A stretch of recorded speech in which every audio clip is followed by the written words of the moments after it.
Thank you for joining us today. Your name is. Sean Frost, Mr. Frost, Coach Frost, whatever you want to call me. And I teach junior high language arts here. Thank you for your service for Veterans Day. What branch of the military did you serve in? I served the United States Army Regular, 6th Infantry Division, Alaska. So, some of the questions I'm going to be asking you today. What are some of the sacrifices you made to serve, and which ones were the hardest? Um, it was a sacrifice, but I'm sixth generation Army in my family. It's just a thing we do in our family. My father served in Korea. My grandfather served in World War II and World War One, and so on going back. So it's just something we do in our family. It's just a tradition. You don't see that a lot. I know. I wish we'd see it more because it's a great thing to do with your life. It changes your whole aspect, your whole idea on what life is like or what it's supposed to be about. With all the hardships, why did you serve? Like I said, sixth generation, and I thought it was the right thing to do. I just wanted to be part of something bigger than myself. I thought I wanted to continue with the tradition, and I thought it could make me a better person. And I think it did. And what, in your service experience, what was difficult to do? It was a lot. I served in what was called combat arms, so that's the people with the backpacks and the weapons, and all we do is learn how to do our job. I was what's called a forward observer. It was called 13 Foxtrot. So we worked with the scouts, like for the Army, and for forward observers for the artillery. Army has its own scouts, but we ended up doing it a lot. So it was kind of a lonely job because you go out there in pairs. We're out there in the woods and you try and discover where the enemy is. What was challenging about returning to civilian life? Well, let me finish my first part. It was challenging because it was very, very, very physical. And instead of going to somewhere else, I went to Alaska, and we were called the Arctic Light. It was an infantry division where we didn't have much transportation, so we hiked and we skied and we snowshoed everywhere, and it was pretty hard. The only transportation we ever had were Blackhawks helicopters, and so we flew around in those from time to time. But it was hard because it's very, very cold, and we were a winter unit, so we spent most of our time in the field during the winter, not the summer.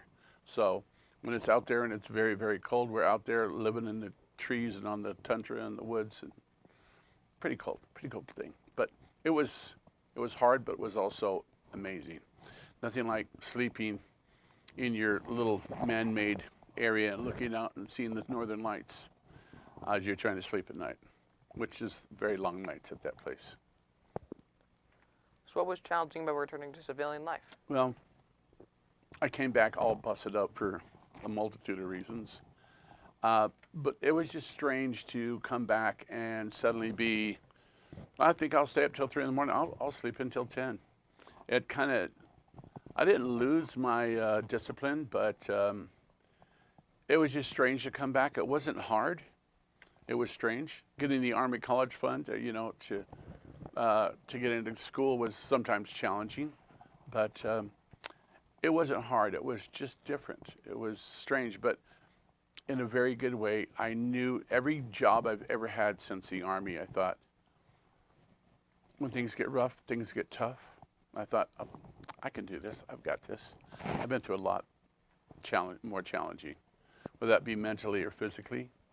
It's made me a tougher person and more. I look for what's most important in life. I look for what's really, I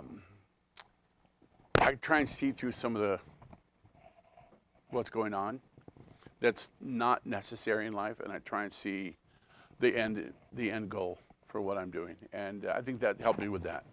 Helped me a lot. What do you think U.S. citizens should understand about military service?